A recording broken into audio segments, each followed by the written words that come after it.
반갑습니다.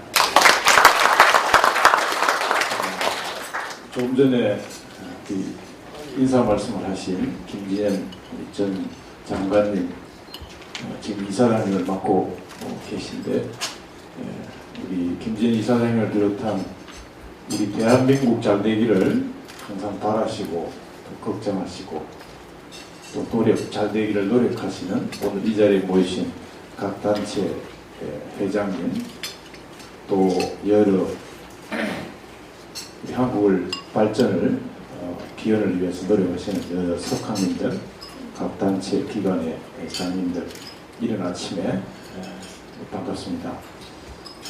잘 아시다시피 금년에 여러 가지 경제 여건이 어려워서 예산 편성에서 심의 의결까지 대단히 걱정이 많습니다. 우리 대한민국의 발전은 여기 계신 바로 우리 선배님들이 걱정하시고 또 리딩을 해주시기 때문에 우리 대한민국이 안심하고 발전할 수 있다, 이렇게 저는 생각합니다. 단지 우리 국회의원들은 민의를 대변해서 국가에서 국가가 가고자 하는 계획을 제도적인 측면에서 법을 만들고 통과하고 또 거기에 수반되는 그 제도를 시행하는데, 또 정책을 시행하는데 수반되는 예산을 심의 의결하고, 정부 특히 기재부에서 이제 편성돼서 온 예산을 심의 의결하고 그런 역할이 되겠습니다.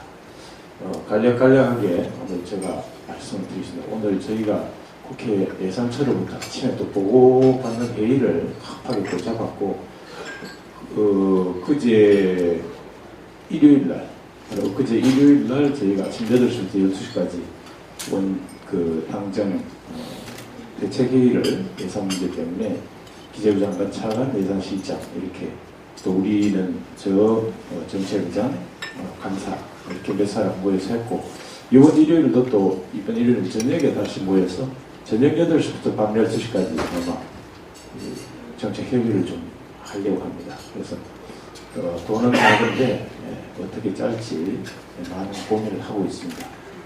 지혜가 많으신 여러 선배님들, 또 이 자리에 함께 하신 여러 석학님들께서 좋은 아이디어 또 어드바이스를 저희들한테 많이 주시면 고맙겠습니다.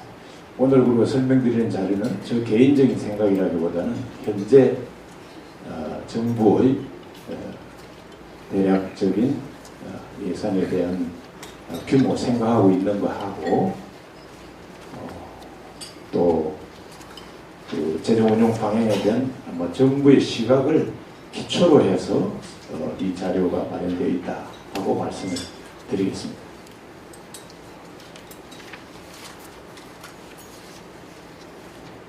여기 계신 분들이 다 저보다 전문가이신 석학 분들이 많으시기 때문에 제가 한번 자세한 설명은 올리지 않겠습니다. 세계 경제의 완만한 회복, 대외 여건, 오른쪽은 대내 여건입니다. 대외 여건이 보면 세계 경제의 완만한 회복, 신흥국은 양호한 성장세를 보이고 있다, 이렇게 전문가들이 보고 있는 것 같습니다.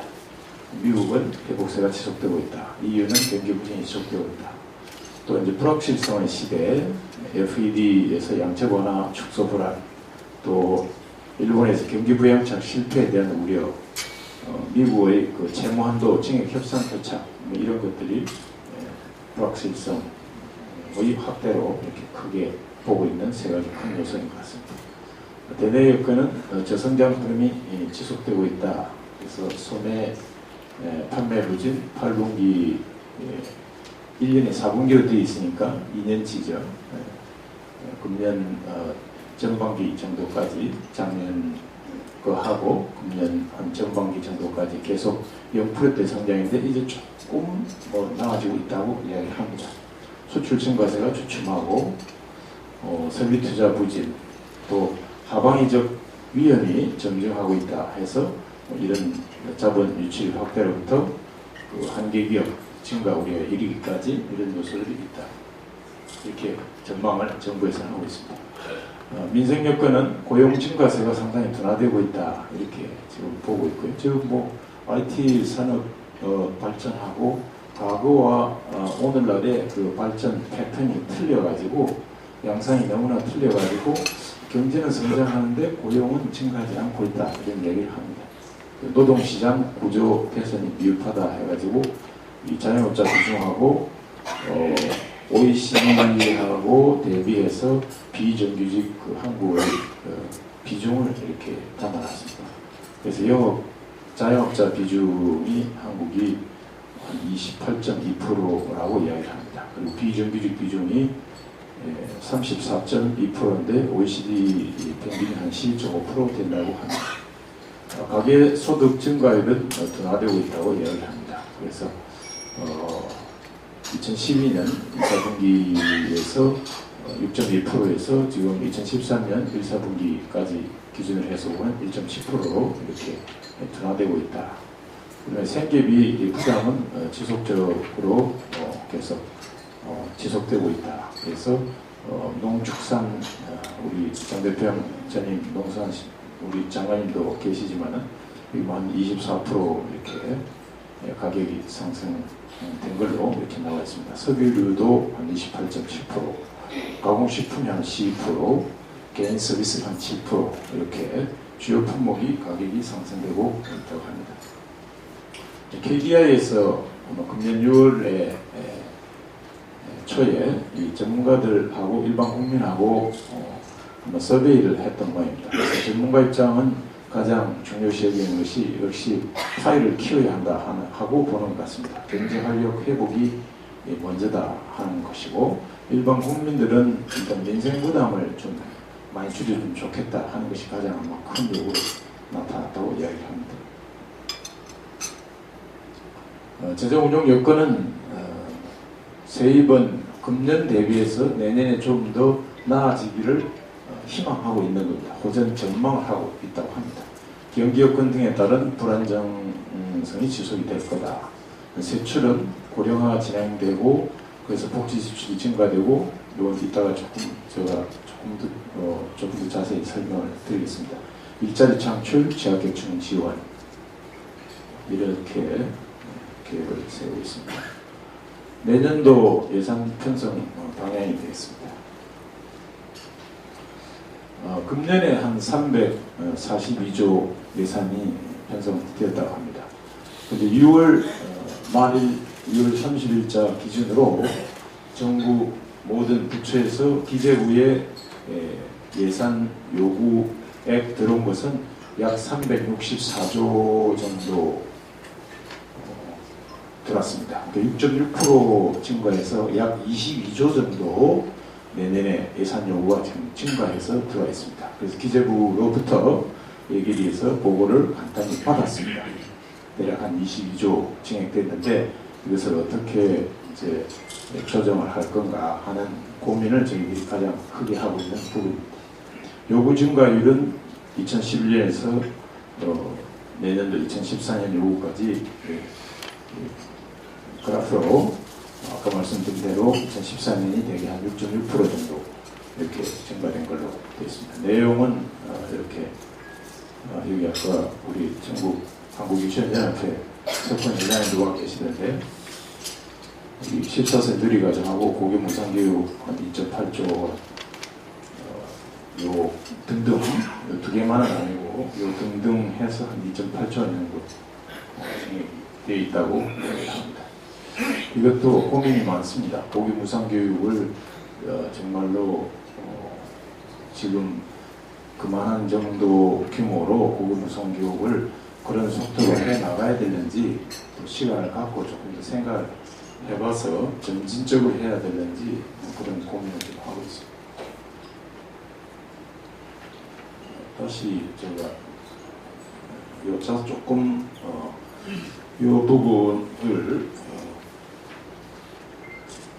제가 조금 아까 조금 더 말씀드리겠다고 했는데 내년에 이제 박 대통령께서 작년에 대선을 치를 때 소위 공약 가계부라고 하는 것을 만들었습니다. 가정에도 그 수입이 얼마인데 총 1년에 지출을 얼마 하겠다 하고 가계부를 짜듯이 나라도 똑같이 세입이 얼마인데 지출을 얼마를 짜겠다 하는 개념을 가지고 가계부를 국가 가계부를 말하자면 짠 셈입니다. 그래서 크게 그 4대 국정과제를 크게 보면 경제부흥하고 국민행복, 소위 이제 복지 관련 공약들입니다. 국민행복, 복지죠. 요쪽하고 그다음에 문화융성, 그리고 마지막은 평화통일 기반 구축. 이렇게 크게 네 덩어리가 국가 그 4대 국정 기조라고 이렇게 볼 수 있겠습니다. 그래서 경제부흥 쪽에 금년이 2013년에서 짜가지고 2013년부터 2017년까지 5년간 한 해 것이 아니고 5년간 대략 이 4대 과제에 총 135조 정도 계획을 세우겠다 하는 것이 이제 현 정부의 계획입니다. 그래서 경제부흥 쪽에 제가 이 소수점 빼겠습니다. 약 34조점 5년 동안 경제부흥을 위해서 투자를 하겠다는 거고요. 그다음에 복지, 국민행복이죠. 여기에 약 한 80조 정도 대략입니다. 대략 80조 정도. 그리고 문화융성에 한 7조 가까이 정도. 그리고 평화통일 기반 구축에 한 17% 이상 18% 정도. 그래서 대략 135조 정도 규모로 가계부를 짜고 있습니다. 그럼 이 135조를 어디서 마련할 거냐에 대해서 재원 대책은 크게 두 가지입니다. 하나는 세입을 좀 확충하겠다 하는 것이 하나 있고요. 다른 하나는 결국 그 세출을 줄이는 수밖에 없다. 세출 절감을 통해서 이 재원 대책을 마련하겠다. 그래서 세입 확충이 약 한 50조, 51조 이 정도로 계획을 하고 있습니다. 5년 동안. 그리고 세출 절감은 5년 동안 한 84조 정도 세출 절감에서 그래서 대략 한 134.8조, 약 135조인데요. 그래서 50조하고 84조 크게 보면 그겁니다. 그리고 다른 자잘한 게 있지만 큰 덩어리는 그 두 개입니다. 그렇게 135조를 대략 마련하겠다고 하는 것입니다. 국정과제 중심으로 재정 구조를 재편하겠다 하는 것이 현 정부의 입장입니다. 아까 말씀드렸듯이 창조경제의 기반을 좀 조성해서 복지도 복지지만 역시 파이를 키워가는 그런 일을 좀 하겠다. 일자리 창출을 위한 재정 지원, 사업 지원, 지역 공약 사업, 여기 아직 확정은 안 됐습니다. 지역 공약 추진위원회가 또 있어가지고 거기서 아마 안이 다 정리가 되면 또 국회에서 논의를 해서 확정을 할 예정입니다. 세입 기반 확충, 지출 구조 조정 이렇게 대략 한 5가지가 크게 국정과제 중심으로 재정 구조를 재편하겠다 하는 큰 개념들. 아까 말씀드린 대로 경제 부흥을 위해서 많죠. 항목이 엄청 많기 때문에 다 설명드릴 수도 없고 저도 자세히는 다 모릅니다. 크게 대략적으로 이런 ICT 융합 사업을 발굴하는 등 이 산업 창조 경제를 하겠다 등등.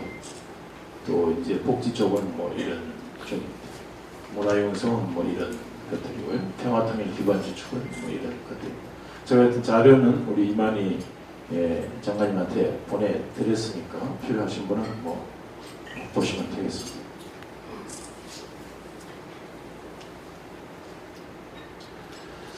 우리가 수학에서 점이 모여서 선을 이루고 선이 모여서 이제 면을 이룬다 그런 얘기를 합니다. 그래서 지역별 특성화 발전, 지역 발전을 200개가 넘는 지자체를 하다 보면 그런 것들이 모여서 국가 발전의 토대가 될 거다 이렇게 보고 있고요.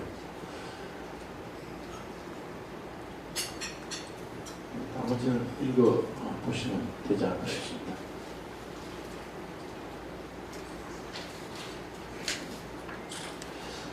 여기 우리가 비과세 지금 현재 되고 있는 부분도 세율이 모자라니까 비과세 되고 있는 것들을 좀 줄이겠다 하는 그런 생각을 정부가 가지고 있습니다. 하여튼 지출을 최대한 하여튼 줄일 수 있는 것은 좀 줄이겠다. 특히 가장 큰 부분이 이제 지출 구조 조정에서 SOC 사업들입니다. 주로 이제 건설하고 뭐 도로 뭐 그런 것들 안에 있습니다. 그러나 뭐 꼭 필요한 거 우리가 해야 될 것은 좀 해야겠다 하는 그런 생각을 가지고 있습니다. 그 완전히 SOC 줄인다고 해서 하던 것도 안 하고 또는 꼭 필요하다고 생각되는 것들도 안 하는 것이 아니고 최대한 줄이겠다 뭐 그런 뜻입니다. SOC 쪽이 돈이 워낙 크기 때문에 거기서 최대한 하여튼 좀 구조조정을 해서 아주 시급하지 않은 것은 좀 미루고 좀 줄이고 이렇게 해나가겠다 합니다.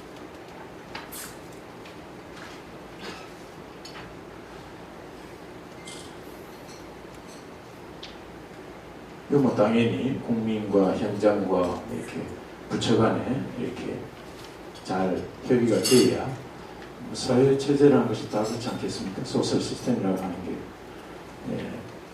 다 이런 것들이 다 잘 협력이 돼야만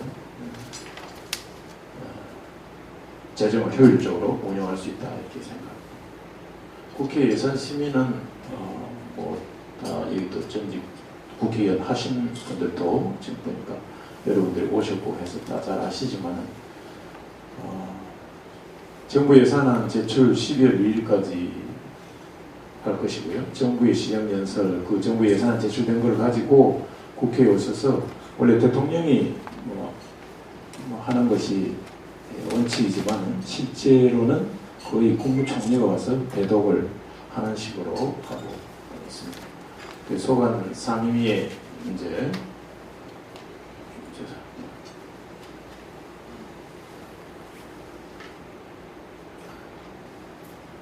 정부의 시정연설을 듣고 나면 이제 소관 상임위별로 정부 부처에서 낸 거를 기재부에서 1, 2, 3차에 걸쳐서 조정한 거를 국회에 넘어온 거를 국회에서 소관 상임위별로 이렇게 배치를 해서 예산 심사가 들어갑니다. 이거를 우리가 예비 심사라고 하고요. 그리고 이제 각 상임위에서 심사가 심의 의결이 끝나면 최종적으로 심의 의결을 하는 것이 이제 제가 속해 있는 예결입니다. 예결위에서 이제 종합 심사를 최종 심사를 하고 그 끝나면 이제 본회의에 넘겨서 의결이 되면 정부로 이송해서 결재받아서 이제 실행이 된다고 보시면 되겠습니다. 그래서 아까 한 선배님 올해는 저에게 질문을 하시던데 금년에는 꼭 그 법정 기일 내에 예산안 꼭 통과시킬 거냐 하고 말씀을 하시는데 열심히 노력을 하겠습니다.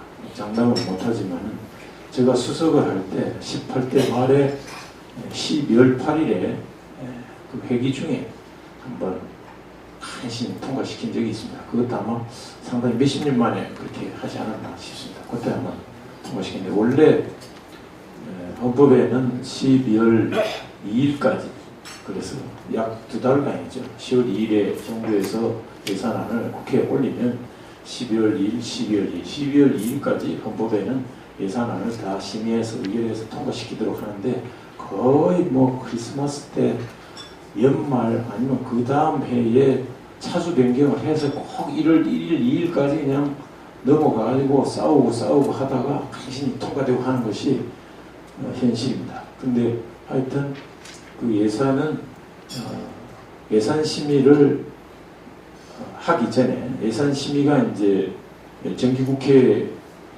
되면 본격화되는데 정기국회를 하기 전에 저희들이 이제 예결위에서 해야 할 일이 정기국회가 이제 어제 개원을 했으니까요. 개원식을 했으니까 9월 2일 날 이제 정기국회를 개원하도록 돼 있고 작년에 썼던 정부 부처 그리고 뭐 각 기관들이 썼던 예산을 잘 썼는가를 따져보는 것, 즉 결산 심사를 먼저 하도록 되어 있습니다. 그 날짜는 명기가 되어 있지 않습니다.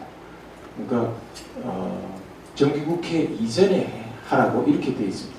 법에. 그러니까 정기국회가 9월 1일부터니까 사실상 이전이란 말은 8월 말까지 결산 심사를 끝마쳐야 됩니다. 근데 벌써 9월 1일이 벌써 정기국회가 시작이 되었습니다. 결산은 아직 첫 회의도 지금 못 열었습니다. 그래서 결산이 8월 말에 못 끝나고 9월로 넘어가서 결산부터 하고 그리고 예산 심의를 해야 하지 않을까 그렇게 생각이 됩니다. 참 죄송합니다만은 일단 지금 결산을 전혀 손을 못 댔습니다. 결산 저희들이 끝내고 그리고 내년도 예산 심의를 들어가도록 그렇게 하겠습니다. 그 예산이 상정되면 제안 설명 전문위원 우리 애들이 이제 전문위원들이 검토 보고를 하고 대체 토론을 하고 소위 심사 보고하고 찬반 토론을 거쳐서 의결을 하도록 되어 있습니다. 오늘 저희들이 제가 좀 먼저 좀 하고 먼저 좀 가겠다 하고 양해를 얻은 것이 정부의 기재부도 있지만 국회에 예산처가 있습니다. 예산처부터 오늘 얘기를 열어서 보고를 받도록 되어 있습니다. 급하게 잡혀가지고 오늘 이렇게 약속한 이후에 갑자기 어제 그제 날짜가 확정이 돼가지고 늘 양해해 주시면 고맙겠습니다.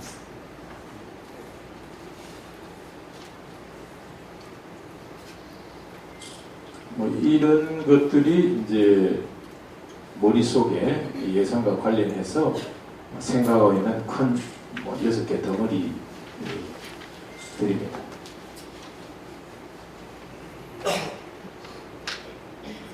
잘 아시지만 정부 예산 편성은 어떤 정책 우선순위에 따라서 정책이라는 것이 우선순위를 정하는 게 아니겠습니까? 우선순위에 따라서 하는 의사결정 과정이다. 그렇다고 해서 국회 예산 심의는 우선순위에 따라서 의사결정을 하는 것이 아니냐, 또 원칙적 합리적 기준을 가지고 하는 것이 아니냐, 그런 뜻이 아니고 비교적 원칙과 기준을 가지고 정부에서 하지만 국회 예산 심의는 상당히 고도의 정치적 과정이 현실적으로 올 9월부터 연말까지 작용을 한다. 여야가 있기 때문에 그렇습니다. 그런 관계가 있다 하는 걸 말씀드리고요. 이번 국회 심의에서 예상되는 특징은 내년에 6월에 지방선거가 있습니다. 그래서 상당히 그 예산을 가지고 모든 사업들이 돈이 수반이 되지 않으면 아무 의미가 없는 거기 때문에 여야 간의 의견 대립이 상당히 첨예화될 거다 이렇게 예상되고 있고요. 복지 아까 약 80조 정도 공약 사업으로 복지비가 들어갈 것 같은데 요거하고 지역별로 특히 이제 서울보다는 농어촌이 많은 지방에 소시 사업들이 많습니다. 이 사업을 줄이고 복지를 늘리려고 하니까 이거 간에 상당히 이제 갈등, 마찰, 의견 대립 이런 것들이 아마 있을 것이라고 생각합니다. 그 다음에 하여튼 예산을 편성하고 심의 의결하는 데 있어서 가장 중요한 첫 번째 고려 원칙 중에 하나가 재정의 건전성, 즉 적자 재정을 편성하지 않는 것입니다. 개인 가정도 예를 들어서 아버지 수입이 월 100만 원인데 한 달에 지출을 200만 원, 300만 원 짜놓으면은 그 가정이 버텨나가기가 어렵죠. 그것처럼 수입에 맞춰서 지출을 짤 수밖에 없기 때문에 재정 건전성과 책임성에 대한 그 국민들의 높은 기대 수준을 저희들이 어떻게 잘 충족시키면서 또 적절히 그걸 현실적으로, 정치는 또 현실이기 때문에 적절히 조정하고 조회해 나갈 것인가 하는 것을 고민하고 있습니다.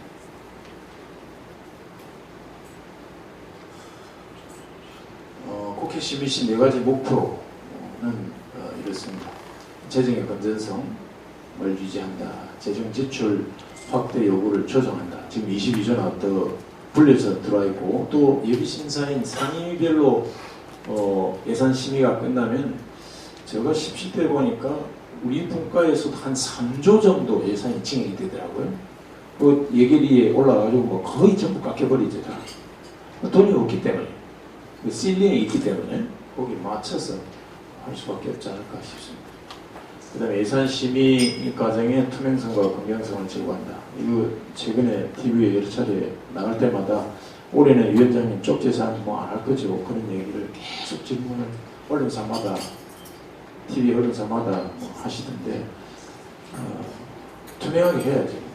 투명하게 해야 되고, 그 심의를 거치지 않은 예산은 통과되지 않도록 노력을 하겠습니다. 그러나 이제 지역 국회의원들이 정부 부처에서 또 기재부에서 빠졌지만 그 보는 시각에 따라서 조금 시각의 차이가 있을 수가 있기 때문에 이 사업은 이러이러한 이유로 반드시 해야 된다 하고 예결위에서 예비심사인 상임위에서 문제제기가 들어왔다든지 예결위 전체에서 문제가 들어왔다든지 그것이 구두로 들어오든 서면으로 들어오든 그 문제 사업으로 문제제기가 들어온 것은 우리들이 꼭 필요하다 생각하면 여야가 모여서 그걸 어떻게 할 건가 하는 회의를 할 것입니다. 무조건 정부 부처에서 기재부를 거쳐서 국회에 넘어온 대로 하면 그런 국회가 필요 없겠죠.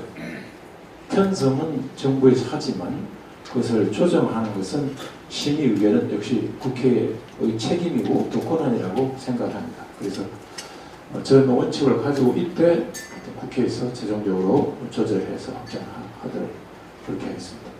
그리고 법정기한 아까도 말씀드린 대로 12월 2일 헌법에 이렇게 되어 있습니다. 근데 사실상 12월 2일에 하기는 참 쉽지가 않습니다. 물리적으로. 그래서 결산심사 자체를 이걸 날짜를 바꿔야 되는 거 아닌가. 왜냐하면 정기국회가 시작되면 예산국회라고 하지만 실제로 정기국회 시작되면 국정감사 해야죠. 또 결산권 내야죠. 또 본회의 열어서 뭐 법안대로 계속 뭐 다뤄야죠. 이렇게 하다 보니까 이거를 결산 같은 것은 뭐 좀 땡겨서 좀 해야 되지 않나. 그리고 국정감사도 꼭 추석긴 막 9월, 10월, 11월 중에 그렇게 몰아가지고 결산, 예산심사, 국정감사 그렇게 하는 것은 굉장히 비효율적이지 않나 해가지고 뭐 거기에 대한 제도적인 개선 검토도 많은 의원들 또 전문가들이 문제제기를 하고 있는 걸로 이렇게 알고 있습니다. 하여튼 금년은